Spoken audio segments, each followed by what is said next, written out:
Hello there, welcome back. My name is Kanye. This is the Christ in Me podcast. Let's get into it. So, 22, what's new? Okay, I think I'm going to keep it up with this rhyming. I will. Right, 2020. This was the year of my Lord and Savior, the pandemic. It was a lot for all of us. But 2020, I think for me, started off on a good note.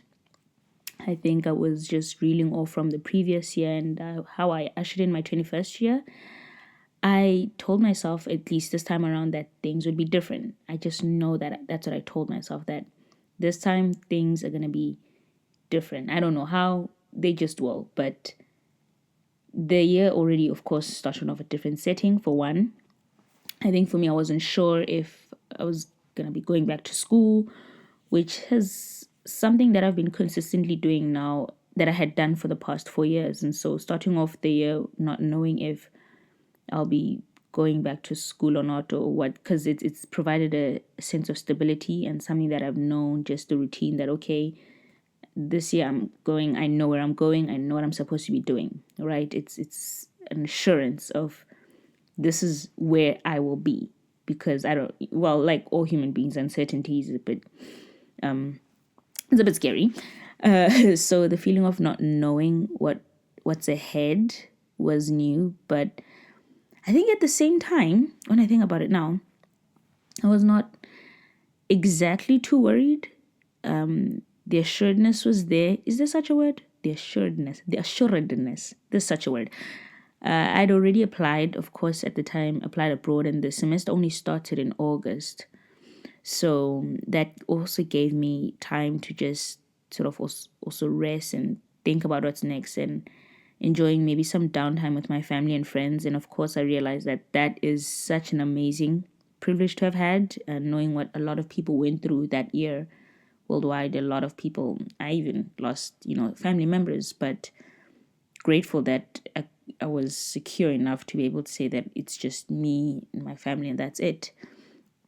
I also realized I managed to fail my driving test twice that year. I was like, I'm gonna get this, I'm gonna do this, and that's it. And 2 times. So that also happened. I'm now at the grown age of 26. I still do not know how to formally drive. I know how to drive, I just don't have the license to prove it, okay? But yeah, the first half of that year was pretty much spent cooped up with my family. And I know that, it was a bit of a roller coaster pretty much. But the second half, however, was a bit different. I found myself in a really, really, really new environment, new challenges, although of course I adapted. But I think I just had so many questions about where do I fit in. But listen, newsflash, as long as you believe in Jesus, I found that you will never really fit in. You're always going to stand out no matter what happens. But I had the constant lingering feeling and question of, man, is this where I'm supposed to be? Listen, go back to the previous episode. I did talk about the fact that I was sure that I'm going abroad and everything, but you never really pray. You pray to have these things, but you never really pray for the challenges and say, Lord, let all the challenges come my way. I'm ready for it, please. You do not pray for that. You don't ask for these things, but they come either way. And of course, thank God for the grace that He gives us to be able to navigate with each trial that comes our way. He gives us the grace to go in it, just fully trusting in Him, because God provided me with the church family at the time, with friends, and just the support system I needed. Because when I think about it, I'm pretty much all alone. I was pretty much all alone, but never alone. I don't know how to describe that. I was alone, but not alone, in that I had God, but I also had sort of a structure, a familial structure here in the local church that it gave me. So it was really a lot of that helping me out. But in terms academically, it was just such a new playing field. Also really felt out of my depth there. Like, what is happening? It was such a new way of learning. Yes, yes. It was a new way of learning that I had to adapt to. It wasn't my usual, okay, if I just study this and then I go and write the exam and then that's it. It was a lot more, of course, application and just required more of my brain power, more thinking.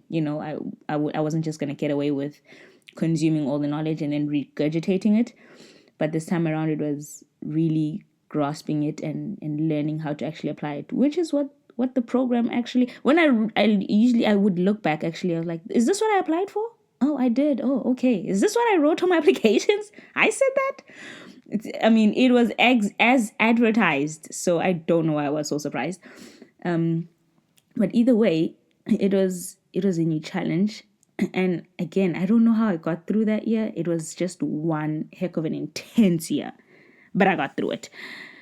Yeah, I think that was the second half of 2022 for me. And yeah, a lot of new experiences as well. I didn't think I would have so much of a cultural shock in Sweden, but it was for sure something new and definitely enjoyed. But yeah, 22 was really just a moment of firsts for me. Just it was such a new beginning, a new trajectory in my life that I did not expect. That okay, I guess this is where I'll be. This is where I'm headed. Okay, let's go. Oh goodness, just diving in head first. Right. So, question of the day: what would I tell 22-year-old Kanye? What would I tell myself? What would I say? Cut your hair again. I don't know, because the winters here are harsh. So yeah, I don't think I cut my hair that year. I just decided to grow it out again. No, what would I tell my 22-year-old self? Rest, girl. Just rest. Not only resting physically, but just resting and not worrying, because I think for some time, at least the first half of that year, although I had made my application, I applied for funding and everything, I was just reluctant to really accept and believe that, yes, I got accepted into the school. Yes, I actually am going somewhere else other than home, which is what I've known, which is I'm going to a place where I just don't know, and so just resting in God and resting in his promises and exactly what he said, exactly what we had talked about the last year. He told me that we are going, I am going, I said it, we are, and that's it. So rest and believe what God said, So yeah, I think it was a shock that hit me, like, who am I that you are mindful of me? Like, what is me? Okay. What did I learn? Always trying to find a good balance between things. Yeah, I think that was also another thing. I was trying to always find a balance. I still am. Do I think it's a myth? Kind of. But I'm still trying to find a good balance in everything. And that's one of the things I also learned that year. It's just like, of course, as much as you work hard, you play hard as well. And that is okay. I have nothing else to say now. Okay, that's the end of episode 3. All right, people. See you next time. See ya. Talk to you next time. You know what I mean. All right, bye.